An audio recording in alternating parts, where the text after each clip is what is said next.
ఇప్పుడు మీరు జగన్ గారి సంక్షేమ పథకాల ద్వారా ఇంటింటికి డబ్బులు ఇచ్చారు. రెండు మీరు 6,000 కోట్ల రూపాయలతో. మనిషి అనేవాడు ఆశాజీవి. ఏదన్నా అవకాశం వస్తుందేమో అని చెప్పేసి ప్రతి ఒక్కరూ ప్రయత్నం చేస్తూ ఉంటారు. మరి మీ విజయావకాశాన్ని దెబ్బతీవా? 200% దెబ్బతీయవు. ఇప్పుడు మీ నియోజకవర్గంలో మీకు మీ విజయానికి మీ గెలుపుకి అడ్డం పడుతున్న పాయింట్లు ఏంటి? కులాలను అడ్డం పెట్టుకొని ఫీజు రీయింబర్స్మెంట్ రాజశేఖర రెడ్డి గారు ప్రవేశపెట్టారు. అది అవినీతికి అడ్డాగా మారిందనే మాటలు ఉన్నాయి. ఇప్పుడు మీరు చెప్తున్నది అంటే రాజశేఖర రెడ్డి గారు ఫీజు రియంబర్స్మెంట్ ప్రవేశపెట్టింది పేద విద్యార్థులకు మంచి జరగాలని, పల్లెరవన్ రెడ్డి లాంటి వాళ్ళ కాలేజీలు బాగుపడాలని కాదండి. జనసేన అంటే అభిమానించే కుర్రాళ్ళు, ఫ్యాన్స్, వాళ్ళ తాలూకు ఎఫెక్ట్ మేము ఎలా సార్, నేను ఒక మాట చెప్తాను. ఈ జనసేన, ఈ పవన్ కళ్యాణ్, ఈ సిల్వర్ స్క్రీను, ఒక సిల్వర్ స్క్రీన్ మీద ఒక హీరోగా చూసుకునే దానికి మాత్రం చాలా ఇష్టపడుతున్నారు సార్. ఈ మీరు చెప్పిన 2-3 పేపర్లు కావచ్చు, 2-3 ఛానల్ కావచ్చు చెప్పింది జనాలు నమ్మరు అంటారు. ప్రజల గుండెల్లో ఉండే చిరస్థాయి ముద్రను చంద్రబాబు నాయుడు గారు కదా, వాళ్ళ ముత్తాత వచ్చినా కూడా దాన్ని మార్చలేదు. నమస్కారం సీతారెడ్డి గారు. నమస్తే అండి. ఎలా ఉన్నారు సార్? బాగున్నానండి. మీరు ఎలా ఉన్నారు? Fine sir. ఎలా ఉంది ఎన్నిక? ఎలక్షన్ వాతావరణం ఎప్పుడు ఇలాంటిగా చాలా ముందుగా వచ్చేసింది. అంటే యాక్చువల్ మేము లేట్ అనుకుంటున్నాం, ఒక నెల లేట్ అయిపోయింది అనుకుంటున్నాం. దాదాపుగా వీఆర్ కంప్లీట్గా ప్రిపేర్ అయి ఉన్నాం ఎలక్షన్స్. అదే అంటున్నాను, టైము బాగా ముందుకు ఎలక్షన్ అక్కడికి వెళ్ళిపోయింది. అవును, దగ్గర గ్యాప్ అయిపోయింది. ఇంకంతా 28 days, ఎగ్జాక్ట్ 28 days. దీనివల్ల మీకు ఖర్చు కూడా పెరిగిపోతుందేమో. అది ఇంకా అంటే అఫ్కోర్స్ మేము గత 2 సంవత్సరాలుగా ప్రజల్లోనే ఉంటున్నాం. ప్రజలు పూర్తిగా మమేకమైపోయి ఉన్నాం. ఖర్చు పెరగడం అనేది పక్కన పెట్టేస్తే వాళ్ళ సాధక బాధలు తీర్చుకుంటూ వాళ్ళను ఏ విధంగా ముందుకు నడిపించుకోవాలి, రాబో రోజుల్లో ఏ విధంగా మా ఏరియాలో డెవలప్మెంట్ చేసుకోవాలి అనే దాని మీద పూర్తి స్థాయిలో ఒక రోడ్ మ్యాప్ తయారు చేసుకుంటూ ముందరిపోతున్నాం. అంటే మీ బేసిక్ ఆదాయ మార్గం వేరే ఏమైనా ఉందా? సారీ, బేసిక్ ఆదాయ మార్గం ఏంటి మాకు? We have our own companies, then solar power plants ఇవన్నీ ఉన్నాయి. ప్లస్ కాన్స్టిట్యున్సీలో గట్టిగా పని చేసుకుంటూ పోతుంటాం అంతే తప్పితే ఇక్కడ ఏం పెద్ద ఖర్చు పెట్టాల్సింది. అఫ్కోర్స్ ఎలక్షన్ అంటే ఖర్చుతో కూడుకున్న పని. Same time some we're trying to meet. ఇల్లు చూశాను, ఇది దాదాపు నేను 10 ఏళ్ళు అయింది కట్టిది. అవునా? 10 ఏళ్ళు అయింది. చాలా అద్భుతంగా ఉంది. 10 ఏళ్ళు అయింది. అంటే ఎన్నికల్లో గెలవక ముందు 2016 సంవత్సరంలో మొదలుపెట్టాను. 2000 అంటే 8 ఏళ్ళు అవుతుంది, దగ్గర 8 years అవుతా ఉంది. 2016. కానీ కొత్తగా చూసే మాలాడోళ్ళకి ఏమనిపించచ్చు అంటే అబ్బాయి ఎమ్మెల్యే గారు బాగా సంపాదించారు అనిపిస్తుంది. లేదు, నేను రాజకీయాల్లోకి వచ్చిన తర్వాతనే కట్టాను. కానీ బట్ ప్రజల కోసం, ప్రజలకు అన్ని విధాలుగా ఎవరైనా వచ్చినా కూడా ఎక్కడే కానీ వాళ్ళకి ఇబ్బంది ఉండకూడదు అనే ఆలోచనతో కూర్చోడానికి లేదంటే వాళ్ళకి ఇతర ఫెసిలిటీస్ కోసం తయారు చేసినటువంటి చిన్న మెసేజ్ అందజేస్తున్నారు జనాలందరికీ. అవును, ఆఫ్ కోర్స్. అంటే పాపం ఎంతో దూరం నుంచి వస్తారు. మనము ఆ చిన్న భోజన సౌకర్యం అనేది కూడా చేయలేకపోతే ఇబ్బంది అవుతుందని పాపం వాళ్ళకి అంత దూరం నుంచి వచ్చి. అందుకని చాలా మటుకు మా దగ్గరికి వచ్చిన వాళ్ళు ఫస్ట్ టిఫిన్ తినండి, భోజనం చేయండి, తర్వాత కూర్చొని మాట్లాడదామని చెప్పేసి పైకి పంపిస్తుంటాం. లేదంటే ఆడ్ టైంలో వచ్చిన వాళ్ళకు టీ ఇప్పించేసి వాళ్ళకు ఏవైతే పనుల కోసం వచ్చింటారో ఆ పనులు చేసి పంపిస్తాం. అంటే మేము రాయలసీమలో నేను ఎక్కువసార్లు అడుగు పెట్టలేదు, ఫస్ట్ టైం అడుగు పెట్టలేదు, తిరుగుతున్నాను. మేము సినిమాల్లో చూసుకున్న రాయలసీమ వేరు, ఇక్కడ చూస్తున్న రాయలసీమ వేరు.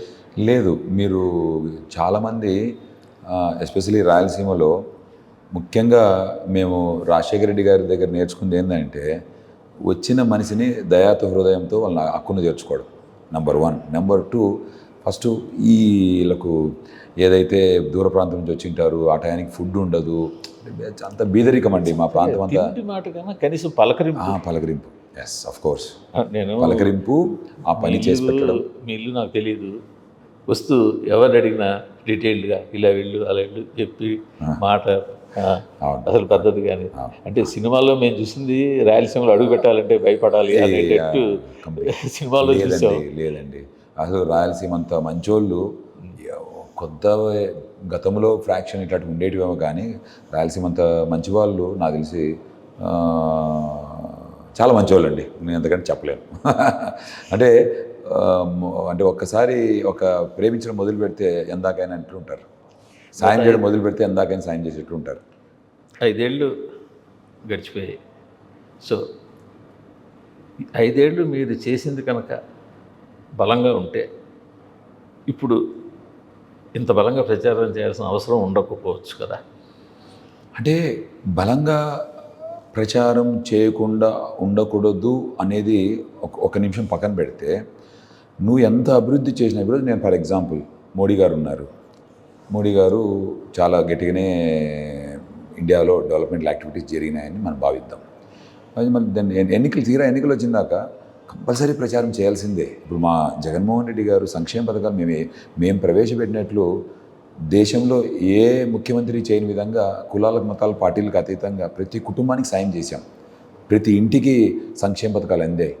వాళ్ళు వైసీపీ సానుభూతి పరుల, లేదంటే జనసేన సానుభూతి పరుల, లేదంటే టీడీపీ సానుభూతి పరుల అనేది ఎక్కడ మా నాయకుడు మా లీడర్ చూడలేదు. అందరి ఇళ్లకు సంక్షేమ పథకాలు చేరాలనేది ఆయన లక్ష్యం. అదే అంటున్నాను, అలా ఇచ్చినా కూడా మరి ఎందుకు ప్రచారం ఇంత కష్టపడాల్సి వస్తుంది? ప్రచారం అనేది it is a part of our game plan. ప్రచారం చేయడం వేరు, ఫైట్ చేయడం వేరు. అంటే ఇట్స్ ప్రచారం చేస్తూ ఫైట్ చేస్తున్నాం. మేము చేసినటువంటి మంచిని ప్రజల్లోకి ఇంకొకసారి రిమైండ్ చేస్తున్నాం.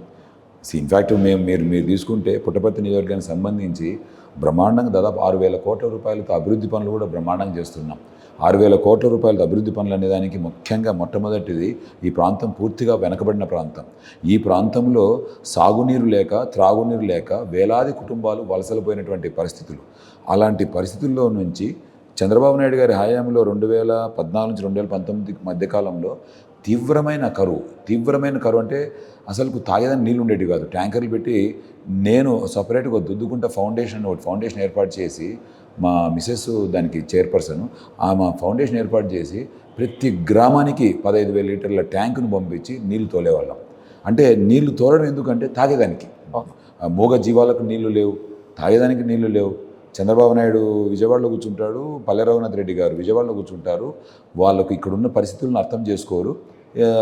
2016 సంవత్సరం తీవ్రమైన కరువు వస్తే ఇదే చంద్రబాబు నాయుడు గారు మా ప్రాంతంలో ఇక్కడ ఎయిర్పోర్ట్లో దిగి ఇక్కడ ఉన్నటువంటి అమడుగూరు అనే ఒక ఊరిలో రాత్రికి తవ్వినటువంటి ఏదైతే ఫారం ఫండ్లో నీళ్లు నింపి రెయిన్ గన్నులు పెట్టి, రెయిన్ గన్నులతో మేము వాటరు రక్షక తడులు ఇస్తున్నాము, అంటే వేరుశెనగకు రక్షక తడులు ఇస్తున్నామని చెప్పి 450 కోట్ల రూపాయలతో మోసాలు చేశారు. మోసాలు చేయడమే కాదు, రైతు పొట్టగొట్టారు. నేను ఆ రోజు గమనించింది ఏంటంటే, ఇంత తీవ్రమైన కరువులో, ఇంత ఇబ్బందులు పడుతున్నటువంటి పరిస్థితులలో మనం దీని సొల్యూషన్ ఏంటి అని ఆలోచిస్తే మాకు తట్టినదే 193 చెరువులు నీళ్ళు నింపాలనేది. ఆ 193 చెరువులు నీళ్ళు నింపే కార్యక్రమానికి ఈరోజు మేము అధికారంలోకి వచ్చిన తర్వాత 864 కోట్ల రూపాయలతో జీవోలు ఇప్పించాం, టెండర్ల ప్రక్రియ పూర్తి చేశాం, పనులు కూడా ప్రారంభించాం. అదే నేను అంటున్నా, అదే సార్, చంద్రబాబు నాయుడు గారు అలా చెయ్యకపోబట్టే కదా మీరు వచ్చారు. అవునవును, అఫ్కోర్స్, ఎస్. ఇప్పుడు మీరు జగన్ గారి సంక్షేమ పథకాల ద్వారా ఇంటింటికి డబ్బులు ఇచ్చారు. ఆల్మోస్ట్ ప్రతి ఇంట్లోనూ, వైట్ కార్డు ఉన్న ప్రతి ఇంట్లోనూ ఎన్నో కొన్ని డబ్బులు చేరాయి. ఒకటి.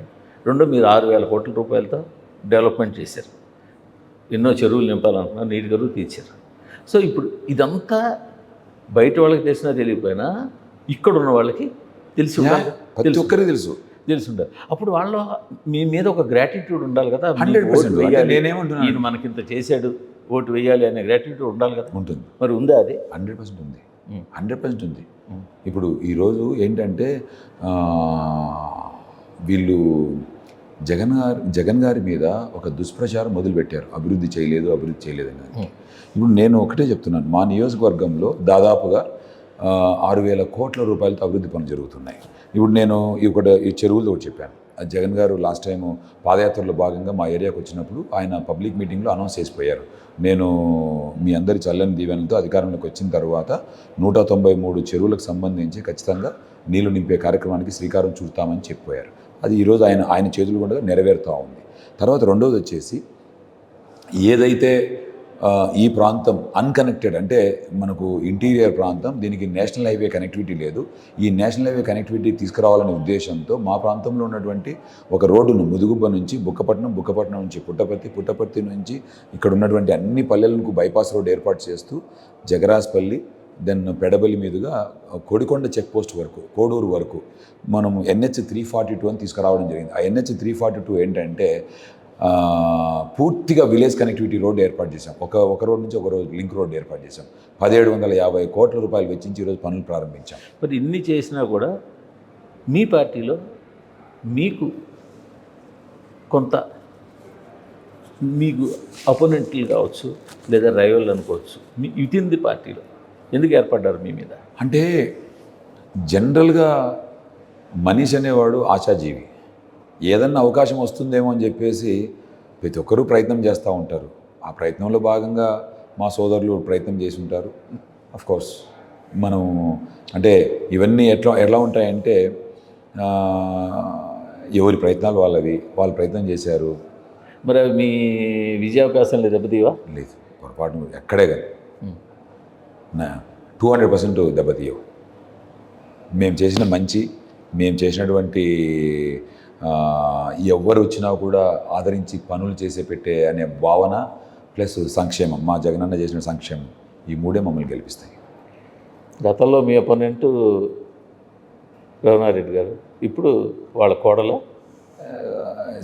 సేమ్ ఫ్యామిలీ కదండి, పెద్ద డిఫరెన్స్ ఏమి ఉండదు. ఫ్రంట్ ఫేస్ ఈయనే పల్లె రేవంత్ రెడ్డి గారే.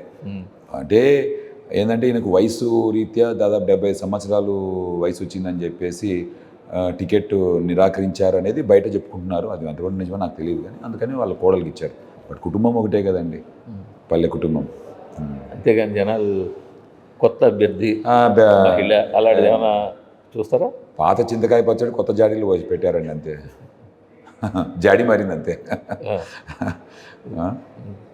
అంటే ఇప్పుడు అభివృద్ధి అంటే మీరు ఏ విధంగా చూస్తారు? ఇప్పుడు మీరు ఏమన్నా చెరువులు నింపారు అంటే నేను ఏమంటున్నానంటే గత ఎన్నికల్లో కూడా మేము మాట ఇచ్చాం. ఈ కంప్లీట్ రూరల్ కనెక్టివిటీ పెంచడం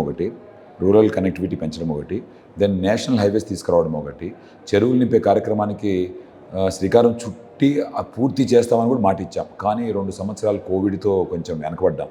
ఇప్పుడు పనులు యుద్ధ ప్రాతిపదికన చేసేదానికి ప్రయత్నం చేస్తూ ఉన్నాం. By 2025 December at any cost పూర్తి చేసి వాటర్ లిఫ్ట్ చేస్తాం. ఎక్కడి నుంచి మన హంద్రినీవా కాలువల నుంచి లిఫ్ట్ చేసి అన్ని చెరువులు. బట్ వాళ్ళు మీ అపోనెంట్స్ ఏమైనా ప్రచారం చేస్తారు? వేరే పార్టీ వాళ్ళు ఏమైనా జగన్ హయాంలో ఉద్యోగాలు రాలేదు, జగన్ హయాంలో పరిశ్రమలు రాలేదు, నేను పరిశ్రమలు ఉద్యోగాలు, completely baseless allegations they are making అండి. ఎందుకు చెప్తున్నానంటే ఇప్పుడు ఈరోజు మీరు గమనించండి, గవర్నమెంట్ ఉద్యోగాలే దాదాపుగా 160,000 మంది కుర్రాళ్ళకు గ్రాడ్యుయేట్ పిల్లలందరికీ సచివాలయాలు ఏర్పాటు చేసి సచివాలయాల్లో బ్రహ్మాండమైన ఉద్యోగాలు ఇప్పించారు.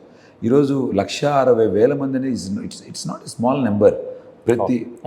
స్మాల్ నెంబర్ 5 ఏళ్లలో ఇట్స్ ఎ బిగ్ నెంబర్. అదేవిధంగా చాలా ఇండస్ట్రీస్ వస్తున్నాయి. ఈరోజు పంపుడు హైడ్రో పవర్ అని చెప్పి పంప్ స్టోరేజ్ హైడ్రో పవర్ అని చెప్పేసి తీసుకొని వస్తున్నాము. అండ్ దెన్ సోలార్ పవర్ చాలా చోట్ల మొదలు పెట్టారు. మరి ఈ వాయిస్ మీది అంటే బలంగా వినపట్టలేదు. ఒకటి, వాళ్ళకు media is very strong for them. దాదాపు 3-4 పేపర్లు, ఒక 3-4 ఛానళ్ళు పెట్టుకొని 18 నెలల నుంచి జగన్ గారి మీద అసత్య ప్రచారాలు చేసి మరి జనాలు నమ్ముతారు కదా? ఎందుకు నమ్ముతారండి? ఈరోజు మీ ఊర్లోనే సచివాలయం ఉండిపోయా, మా సొంత ఊర్లోనే మా పంచాయతీలోనే పక్కనే సచివాలయం ఉండిపోయా. మీకు ఏ చిన్న పని కావాలన్నా సచివాలయంలోకి వెళ్తున్నారు. అక్కడ ఒక 11 మంది పిల్లలను ఉద్యోగాల్లో పెట్టాము. అందరికీ కళ్ళకు కనపడతా ఉంది కదా, ఉద్యోగాలు పని చేసుకుంటున్నారు. ఇదన్నీ కాకోకుండా గ్రామాల్లో 10th క్లాస్ పాస్ అయ్యి మీడియా మీరు చెప్పిన 2-3 పేపర్లు కావచ్చు, 2-3 ఛానల్ కావచ్చు చెప్పింది జనాలు నమ్మరు అంటారు. అంటే ఒక సెక్షన్ ఆఫ్ పీపుల్ ఇప్పుడు నువ్వు ఎంత మంచైనా చేయండి, ఒక సెక్షన్ ఆఫ్ పీపుల్ పని కట్టుకొని దుష్ప్రచారం చేస్తూ ఒక బ్యాడ్ ఇమేజ్ జగన్మోహన్ రెడ్డి గారికి తీసుకురావాలనే ఒక దురదృష్టపు ఆలోచనతో వాళ్ళు ముందుకు పోతున్నారు. వాళ్ళని మేమేం కట్టడి చేసేదానికి మా వంతు మా సోషల్ మీడియా,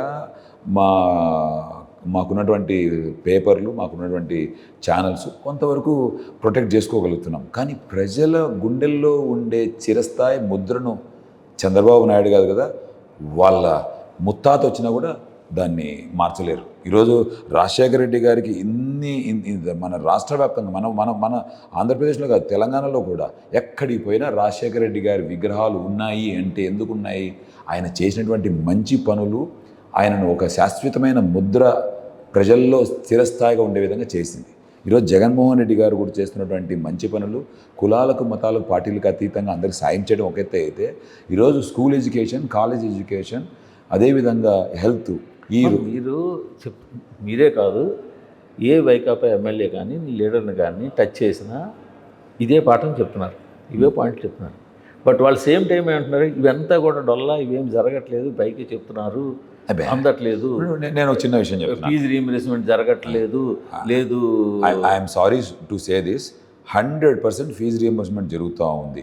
మీరు మీరు ఏ కాలేజ్ కన్నా వెళ్ళండి, ర్యాండమ్ చెక్ చేయండి, ప్రతి కాలేజ్లో ఉన్న స్టూడెంట్స్కు ఫీజు షాదీ తోఫా అనేది ఇవ్వట్లేదు, ఇలా ఏవి పైకి చెప్తున్నారు. అంటే ఇప్పుడు నేను ఒక చిన్న విషయం చెప్తున్నాను, షాదీ తోఫా ఇవన్నీ పేరు మార్చి మేము కూడా చేస్తూ ఉన్నాం, గట్టిగా చేస్తున్నాం, అందరికీ అందుతున్నాయి.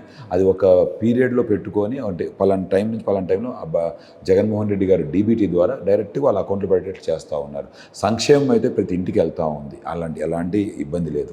ఈరోజు ఎడ్యుకేషన్లో ఇంత పెద్ద ఎత్తున రీఫార్మ్స్ తీసుకొచ్చినటువంటి ముఖ్యమంత్రి ఎవరైనా ఉన్నారు అంటే గత 75 సంవత్సరాలుగా అది ఒక్క జగన్మోహన్ రెడ్డి గారని చెప్పక తప్పదు.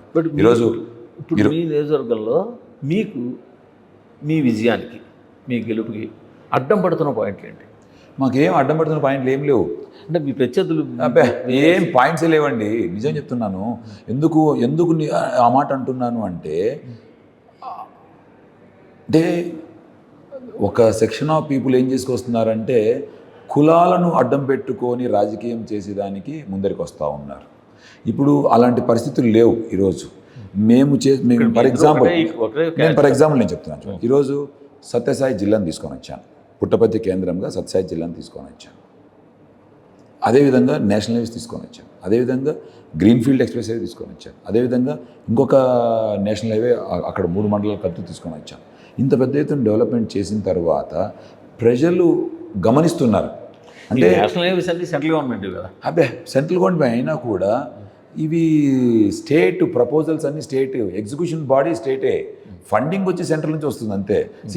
Hour R and B department is executing all these projects, not NHAI. R and B department is executing all those projects. మన R and B NH roads and buildings, Andhra Pradesh government state owned R and B department is executing all those projects. మీకు లోకల్గా ఇప్పుడు ఎవరినేమంటే ఈ fight Jagan గారిని వద్దనుకునే వాళ్ళకి అని చెప్తున్నారు. But లోకల్గా మీరు ఎమ్మెల్యే, మీరు డెవలప్మెంట్ ఏదైతే చేయగలిగారో, 5 ఏళ్ళలో ఎంత చేయగలిగారో, ఏం చేయగలిగారో జగన్ గారి ద్వారా కావచ్చు, మీ ద్వారా కావచ్చు చేశారు. సో ఇప్పుడు లోకల్గా మీకు నేను అడిగింది ఏంటంటే, పల్లె రఘునాథరెడ్డి గారి ఫ్యామిలీ నుంచి మీ మీద మిమ్మల్ని మీకు ఓటు వేయొద్దని చెప్పడానికి వాళ్ళు వాడుతున్న అస్త్రాలు ఏంటి? వాళ్ళు వాడుతున్న అస్త్రాలు ఏంటి ఉన్నాయి? 193 చెరువులకు నీళ్లు నింపలేదు ఇంకా అనేది ఒకటి వాడుతున్నారు. ఆల్రెడీ పనులు జరుగుతున్నాయి, వాళ్ళు కూడా గమనిస్తున్నారు. నేను ఒకటే చెప్తున్నాను, గత 10 సంవత్సరాలుగా అంటే 2009 నుంచి 2019 వరకు ఈ ప్రాంతానికి ఎమ్మెల్యేగా ఉన్నటువంటి వ్యక్తి పల్లె రఘునాథ్ రెడ్డి. ఈ 10 సంవత్సరాల్లో 2014లో మళ్ళీ సెకండ్ టైం గెలిచిన, థర్డ్ టైం అనుకుంటా, అంతకుముందు ఒకసారి ఎమ్మెల్యేగా ఉన్నాడు, థర్డ్ టైం గెలిచిన తర్వాత 3 సంవత్సరాలు మంత్రిగా ఉన్నాడు, 2 సంవత్సరాలు విప్పుగా ఉన్నాడు. ఒక్క శాశ్వతమైన పని చేయలేకపోయాడు. ఆయన మంత్రిగా ఉండేది ఏం తెలుసా? ఐటీ శాఖ మంత్రి ఒక చిన్న ఐటీ పరిశ్రమ కూడా తీసుకురాలేకపోయాడు. ప్రజలు ఇవన్నీ గమనిస్తూ ఉన్నారు. ఈరోజు శ్రీధర్ రెడ్డి వచ్చిన తర్వాత 5 ఏళ్లలో 2 సంవత్సరాలు కరోనా పోయినా కూడా 3 సంవత్సరాల్లో శ్రీధర్ రెడ్డి అనే వ్యక్తి జిల్లా తీసుకొని వచ్చాడు, నేషనల్ హైవేస్ తీసుకొని వచ్చాడు, చెరువులు నీళ్ళకి సంబంధించి జీవోలు, వాటర్ అలొకేషను, పనులు అన్నీ పూర్తి చేస్తూ ఉన్నాడు. ఇవన్నీ కళ్ళకు కనపడుతున్నాయి. అదేవిధంగా విలేజ్ కనెక్టివిటీ రోడ్స్ అన్నీ గతంలో ఇండిపెండెన్స్ నుంచి ఉన్నటువంటి పల్లెలకు కూడా, ఇండిపెండెన్స్ కంటే ముందు నుంచి ఉన్నటువంటి పల్లెలకు కూడా రోడ్లు ఏర్పడినటువంటి పరిస్థితులలో పల్లె రఘునాథ్ రెడ్డి అనే ఒక అసమర్థుని చేతిలో ఈ పుట్టపర్తి ప్రాంతం 15 సంవత్సరాలుగా ఎమ్మెల్యేగా ఎందుకు గెలిపించాము అనే ఒక భావన ఈరోజు ఈ ప్రాంత ప్రజల్లో ఏర్పడింది. అందుకే ఈరోజు మేము ఎక్కడికి వెళ్ళినా ప్రజలు బ్రహ్మరథం పడుతున్నారు, చేసినటువంటి మంచిని గుర్తిస్తున్నారు. అదేవిధంగా కులాలకు మతాలకు అంటే ఆయన ఉన్నప్పుడు కక్షలు కార్పణ్యాలు ప్లస్ ఎవడైతే వైసీపీ సానుభూతిపరుడు, కాంగ్రెస్ సానుభూతిపరుడు అని చెప్పేసి సంక్షేమం ఇవ్వనటువంటి పరిస్థితి. ఆ రోజు ప్రతి ఒక్క సంక్షేమం వాళ్ళకు ఎవరన్నా ఇంటికి చేరాలి అంటే ఖచ్చితంగా జన్మభూమి కమిటీకి స్క్రీనింగ్ కమిటీ మాదిరి ఒకటి పెట్టుకున్నారు. ఆ కమిటీకి డబ్బులు ముట్టజెప్పాల్సిందే. ఆ ముట్టజెప్పిన డబ్బులు లక్షలాది రూపాయలు పల్లె రఘునాథ్ రెడ్డికి చేరాల్సిందే. చేరితేనే ఆయన సంతకం పెడతాడు, వాళ్ళకు ఇండ్లు శాంక్షన్ అవుతుంది. లేదంటే ఎస్సీలకు, ఎస్టీలకు, బీసీలకు, మైనార్టీలకు వచ్చే డబ్బులు చేరుతాయి. ఈరోజు అలాంటి పరిస్థితి లేదు. డీబీటీ ద్వారా డైరెక్ట్గా వస్తున్నాయి. ఈ డైరెక్ట్గా వస్తున్న ఈ జనాలకి అది నిజంగా ఎక్కడ మధ్యలో మిడిల్ మ్యాన్ లేరు, డైరెక్ట్గా అయినా కూడా ఇంకా అక్కడక్కడ మీరు ఈ 5 ఏళ్ళలో కాస్త సంపాదించారు అనే టాక్ ఎందుకు వినిపిస్తుంది? నేను ఒక చిన్న మాట చెప్తానండి. ఇప్పుడు మేము చేస్తున్నటువంటి సంక్షేమం కానీ, మేము చేస్తున్నటువంటి అభివృద్ధిని కానీ చూసి ఇంక ఏం మాట్లాడడానికి ఏం లేవు.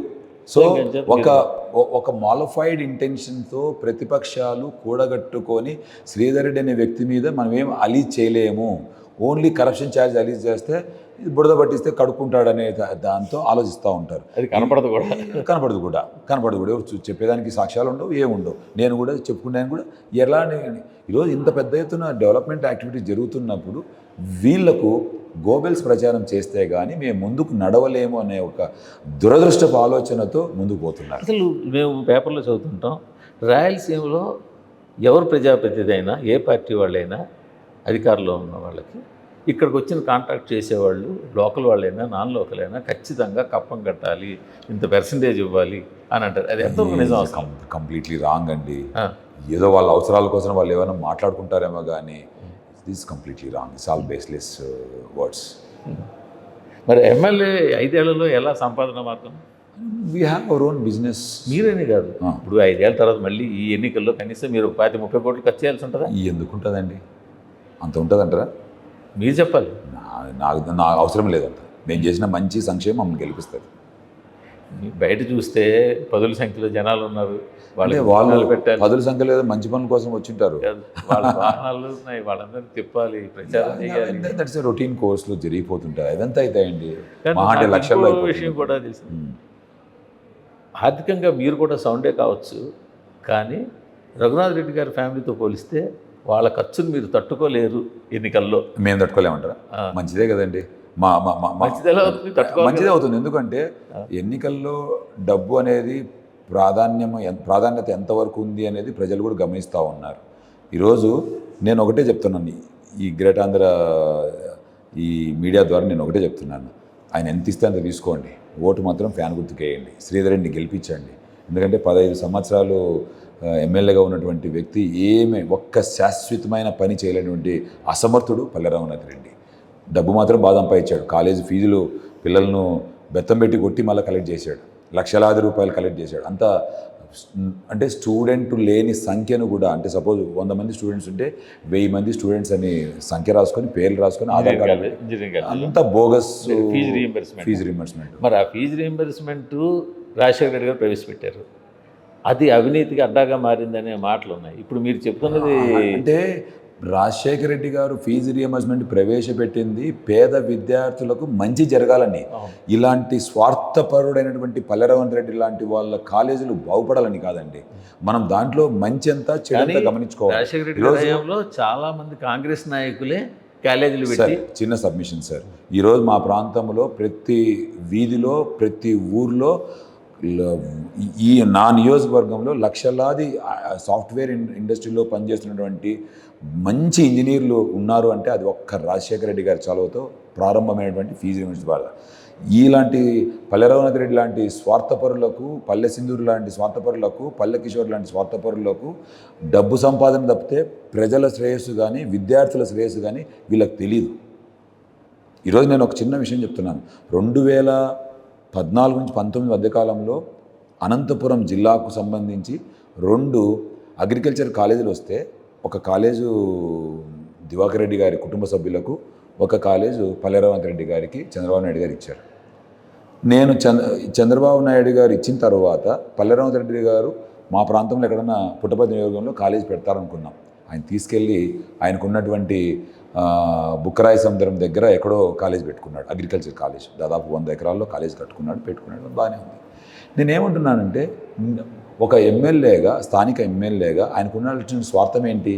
ఇచ్చిన కాలేజీని వచ్చి పెట్టుకోవాలి, ఇక్కడ ఉపాధి చూపించాలి, ఇక్కడ కాలేజీ డెవలప్ కావాలి, ఇక్కడ ఉన్నటువంటి విద్యార్థులకు ఒక సౌకర్యం ఏర్పడాలి, చదువులకు నిలయం కావాలి.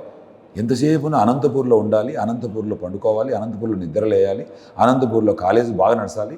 కానీ ఇక్కడ ఉన్నటువంటి ఓట్లు మాత్రం పల్లె రేవంత్ రెడ్డికి వేయాలని ఆశించడం ఎంతవరకు సబబు మీరే ఒకసారి గమనించండి. ఇప్పుడు ఈ విషయాలన్నీ మీరు బలంగా జనాల ముందు తీసుకెళ్తారు. 100% మా ప్రజలందరికీ బ్రహ్మాండంగా తెలుసు. స్వార్థపరుడు, మా ప్రాంతంలో పుట్టినటువంటి వాడు కాదు. ఇక్కడ అసలుకి ఈయన ఈ లోకల్ కాదండి, నాన్ లోకల్. మాకు ఇల్లరికి వచ్చిన అల్లుడు, అదే కదా సావు మాకు. ఈ ఇల్లరికి మల్లుతో మనము మా ప్రజలందరూ నానా ఇబ్బందులు పడుతూ ఉన్నారు. సంపాదన ఇక్కడ ఉండాలా, ఓట్లు ఇక్కడ కావాలి. ఏమి గౌరవిస్తారండి? అప్పట్లో ఎవరు గట్టి కాంగ్రెస్లో కానీ అంతకుముందు వైసీపీలో చిన్న చిన్న భేదాభిప్రాయాలతో మా వాళ్ళు ఓడిపోయారు. ఇప్పుడు అలాంటి పరిస్థితులు లేవు. మా వాళ్ళు కూడా అంతా ఏకతాటిపైకి వచ్చారు. మరి పార్టీలో వితిన్ పార్టీలో ఉన్న మీ వాళ్ళందరినీ మీరు సార్, నేను ఒక చిన్న విషయం చెప్తా. ప్రతి పార్టీలో చిన్న చిన్న సమస్యలు ఉంటాయి. ఒక అన్నదమ్ములు అన్నాక, ఒక కుటుంబం అన్నాక మంచి చెడు అన్ని సెటిల్ అయిపోయినాయి, ఏం ప్రాబ్లం లేదు. ఇంత పెద్ద వసుదైక కుటుంబంలో చిన్న చిన్న సమస్యలు ఉంటాయి, అన్నీ సర్దుకుంటాయి. ఎలక్షన్ నాటికి అందరూ ఒక తాటిపైకి నడుస్తారు. ఖచ్చితంగా మంచి మేటతో గెలుస్తాం. మాకంటే ఇంకా బయటపడని వాళ్ళ దాంట్లో చాలా ఉన్నాయి. అవి లోపల ఒక లేయర్ చాప కింద నీరులా ప్రవహిస్తూ ఉంది. తీరా ఎన్నికలు మే 13వ తారీఖున ఖచ్చితంగా ఇక్కడ ఉన్నటువంటి ప్రజలు, ఆయనకు ఉన్నటువంటి అపోనెంట్స్ ఖచ్చితంగా తగిన గుణపాఠం చెప్తారు. మరి జనసేన అంటే అభిమానించే కుర్రాళ్ళు, ఫ్యాన్స్, వాళ్ళ తాలూకు ఎఫెక్ట్ మేము ఎలా? సార్, నేను ఒక మాట చెప్తాను. ఈ జనసేన, ఈ పవన్ కళ్యాణ్, ఈ సిల్వర్ స్క్రీను, ఇవన్నీ ఒకసారి ఆలోచిస్తే పిల్లలు కూడా, కాలేజ్ పిల్లలు కానీ, యూత్ పిల్లలు కానీ జనసేన అధినేత అయినటువంటి పవన్ కళ్యాణ్ గారిని ఒక సిల్వర్ స్క్రీన్ మీద ఒక హీరోగా చూసుకునే దానికి మాత్రం చాలా ఇష్టపడుతున్నారు సార్. అందులో అనుమానమే లేదు. కానీ మేము కూడా ఇష్టపడతాం. మంచి సినిమాలు వచ్చే సినిమాలు చూసి ఎంజాయ్ చేస్తూ ఉంటాం. కానీ ప్రజల్లోకి వచ్చినప్పుడు వాళ్ళ బాడీ లాంగ్వేజ్, ఆడ యాక్షన్ అంటే యాక్షన్ చేసేది, ప్రజల్లోకి వచ్చినప్పుడు యాక్షన్ అంటే యాక్షన్ కాదు. ఇక్కడ ఇది రియాలిటీకి సిల్వర్ స్క్రీన్ మీద ఉన్నదానికి చాలా వ్యత్యాసం ఉంది. మీరే బాగా యాక్ట్ చేస్తారు వాళ్ళకన్నా. మేము చెప్పనవసరం లేదు సార్, ప్రజలు గమనిస్తూ ఉన్నారు. ఈరోజు పవన్ కళ్యాణ్ లాంటి వ్యక్తులు, నేను ఒక కులాన్ని, ఒక వర్గాన్ని అడ్డం పెట్టుకొని రాజకీయాల్లోకి వచ్చినటువంటి వ్యక్తి. ఈరోజు అలాంటి వ్యక్తి చంద్రబాబు నాయుడు పూర్తిగా దాసోహం అని చెప్పేసి చంద్రబాబు నాయుడు గారికి సరెండర్ అయిపోయాడు. మరి ఇక్కడ మీకు ఆ కులంతో సమస్య ఏం లేదా? సమస్యలు ఉంటాయి సార్. నేను అంటే కులాలు ఒక్కటే పార్టీని గెలిపించవు. ఆ విధంగా కులాలను గెలిపించే పార్టీ అయితే చంద్రబాబు నాయుడు, పవన్ కళ్యాణ్ జీవితాంతం ఎమ్మెల్యేలుగా, ముఖ్యమంత్రులుగా ఉండాల్సినటువంటి పరిస్థితులు ఇలా అలాంటివి ఏం లేవు. ఈరోజు జగన్మోహన్ రెడ్డి గారిని 2019లో కానీ, ఈరోజు 2024లో కూడా జగన్మోహన్ రెడ్డి గారు అత్యధిక ఎమ్మెల్యే సీట్లను గెలిచి 2వసారి ముఖ్యమంత్రిగా కాబోతూ ఉన్నారు. ఎందుకంటే ఆయన కులాలు, మతాలు, పార్టీలకు అతీతంగా సంక్షేమ పథకాలు కానీ, ఆ కుటుంబానికి చేరాల్సినటువంటి లబ్ధి కానీ చేకూరే విధంగా చేయడం జరిగింది. మీ ప్రచారానికి ఐపాక్ డైరెక్షన్ ఉంటుందా? నో, ఏముంటుంది? మా ఓన్ ప్లానింగు, మీ ఎక్స్పీరియన్స్. ఎస్, నేను దాదాపుగా ఇప్పుడు 2 ఎలక్షన్ చేశాను, పెద్ద ఎలక్షన్స్. 2014లో పార్లమెంట్ పోటీ చేశాను, 2019లో ఎమ్మెల్యేగా పోటీ చేశాను. నాకున్నటువంటి అనుభవము ప్లస్ నాకున్నటువంటి ప్రజలతో ఉన్నటువంటి ఒక కనెక్టివిటీ మనకు అప్పుడే అర్థమైపోతుంది. ప్రజలతో ఉన్న కనెక్టివిటీ, డోర్ టు డోర్ క్యాంపెయిన్లో మనకు అర్థమైపోతూ ఉంది. ప్రజలు వాళ్ళ చిరునవ్వే మనకు ఎలా ఉంది response? Huge response, massive response. అది వాళ్ళు ఏమనుకుంటున్నారంటే వీళ్ళు పోయినప్పుడు కూడా హలో అంటారు. ఎందుకంటారంటే ఎందుకు మనం సైలెంట్, ఈసారి మీరు చూడండి, ఒక సైలెంట్ విప్లవం ఎలా ఉంటుందో అది జగన్మోహన్ రెడ్డి గారి ఫేవర్గా జరగబోతూ ఉంది. వేవ్ ఉందంటారు 100% జగన్మోహన్ రెడ్డి గారి అనుకూలంగా. 100% ఉంది. తప్పకుండా చూద్దాం ఈసారి. మీరు మీ నమ్మకం నిజం అవ్వాలని మీరేం ఓడిపోవాలి మేమేం కోరుకోవట్లేదు, జగన్ గారు రాకూడదని మేమేం కోరుకోవట్లేదు. వేవ్ ఉందని మీరు అంటున్నారు, బయట ప్రచారం చూస్తే డిఫరెంట్గా ఉంది. సార్ ఇది పూర్తిగా గోబల్స్ ప్రచారం. అంత మాత్రాన ప్రజలు ఆ ప్రచారానికే వాళ్ళు చెప్పే మాటలే నమ్మి ఓట్లు వేస్తారనేది అబద్ధం. ఎందుకంటే 19 నుంచి 24 వరకు మేమేం చేశామో ప్రజలకు తెలుసు. 14 నుంచి 19 వరకు చంద్రబాబు, పల్లె రఘునాథ్ రెడ్డి ఏం చేశారో ప్రజలకు తెలుసు. సింపుల్ ఒకటి చెప్తాను, మీకు టైం తక్కువ ఉంది కాబట్టి ఒకటి చెప్తాను. డ్వాక్రా రుణాలు మాఫీ అని చంద్రబాబు నాయుడు గారు మా ప్రాంతంలో ఎక్కడ తెల్లగోడలు కనపడినా కూడా రాపిచ్చారనమాట. డ్వాక్రా రుణాలు మాఫీ కావాలంటే చంద్రబాబు ముఖ్యమంత్రి కావాలి, పల్లె ఎమ్మెల్యే కావాలని చెప్పి రాయించారు. ఇంటికి ఒక ఉద్యోగం కావాలి, ఇంటికి ఒక ఉద్యోగం, నేను ఊరికి ఒక ఉద్యోగం కూడా అనడంలే, ఇంటికి ఒక ఉద్యోగం అంటున్నారు వాళ్ళు. ఇంటికి ఒక ఉద్యోగం కావాలంటే, మీ ఇంటికి ఉద్యోగం రావాలంటే బాబు ముఖ్యమంత్రి కావాలి, పల్లె ఎమ్మెల్యే కావాలని రాయించారు. అవును, ఇవన్నీ మీకు గుర్తున్నాయి, జనాలు గుర్తున్నాయి, ప్రజలకు పూర్తి స్థాయిలో గుర్తున్నాయి. నీకు ఇంకోటి తెలుసునో తెలీదు, పల్లె రఘునాథ్ రెడ్డి గారు ఎమ్మెల్యే మంత్రి అయిన తర్వాత ఆ తెల్లసునని తెప్పించి వీళ్ళు కొట్టుకుంటున్నారు. అవన్నీ అంటే ఈ చేయలేకపోయామని చెప్పేసి అవన్నీ కలర్ వేస్తున్నారు, వైట్ వాష్ చేస్తున్నారు. అంటే ఎంత అన్యాయమైన మనుషులో ప్రజలను వంచి మోసం చేసి రాజకీయ అవసరాల కోసం ఓట్లు వేయించుకున్న తర్వాత డ్వాక్రా రుణాలు మాఫీ చేయలేనటువంటి అసమర్థుడు చంద్రబాబు నాయుడు, రైతు రుణమాఫీలు చేయనటువంటి అసమర్థుడు చంద్రబాబు నాయుడు, ఇంటికి ఒక ఉద్యోగం ఇవ్వలేని అసమర్థుడు చంద్రబాబు నాయుడు.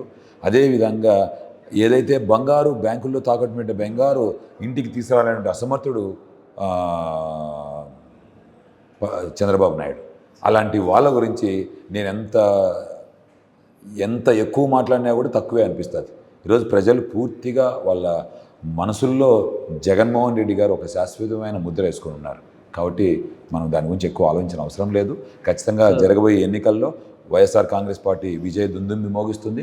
ఖచ్చితంగా వైఎస్ఆర్ కాంగ్రెస్ పార్టీ అధికారంలోకి రెండోసారి వస్తూ ఉంది. సార్ 2019 నాటికి మీరు చెప్పింది చంద్రబాబు నాయుడు అసమర్థత, లేకపోతే పల్లె రఘునాథ్ రెడ్డి గారి ఫ్యామిలీ అసమర్థత అన్నది 2019 నాటికి ఎన్నికల అంశం. బట్ 2024కి వచ్చేసరికి ఎన్నికల అంశం ఏమవుతుందంటే జగన్ గారి సమర్థత లేదా అసమర్థత, లేదా మీ సమర్థత లేదా అసమర్థత అన్నదే పాయింట్ అవుతుంది. ఆ పాయింట్లు నేను కాదనడం లేదు, అందుకే చెప్తున్నా. దాని మీదే డిబేట్ ఉంటుంది, దాని మీదే ఓటింగ్ ఉంటుంది. ఎస్, నేను ఐ అగ్రీ విత్ యూ. దానికే చెప్తున్నా, జూన్ 4వ తారీఖు సాయంకాలం అవసరమైతే 100% ప్రూవ్ అవుతుంది. 100% ప్రూవ్ అవుతుంది. అవసరమైతే మీతో ఆ రోజు కాన్ కాల్లో కానీ ఎక్కడికి రమ్మని అక్కడికి వస్తాను.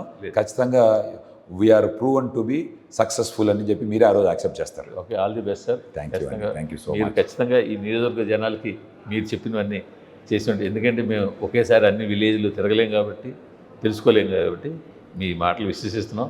మీరు ఖచ్చితంగా ఈ జనాలకి మీరు చెప్పినవన్నీ చేస్తుంటే ఖచ్చితంగా వాళ్ళు మీ మీద విశ్వాసం పెట్టుకుని, మీకు ఏ చిన్న అవకాశం ఉన్నా ఒకరోజు టైం కేటాయించుకొని ఒక్క రౌండ్ మీరు మీ అంటే అన్బయాస్డ్గా చేస్తారనే ఆలోచనతో మీరు వెళ్తే మీకు కళ్ళకు కనపడుతుంది అభివృద్ధి అనేది. 100%. నేను అనేసి I tell you one thing, ఇప్పుడు ఈ నేషనల్ హైవేస్ ఇవన్నీ వాళ్ళ హయాంలో తీసుకురావచ్చు కదా, ఎందుకు తీసుకురాలేకపోయారు? మీరు ఒక్కసారి మీరు ర్యాండమ్గా అక్కడక్కడ చెక్ చేయండి, మీకే తెలుస్తుంది, ఐడియా వస్తుంది. Thank you so much. Thank you.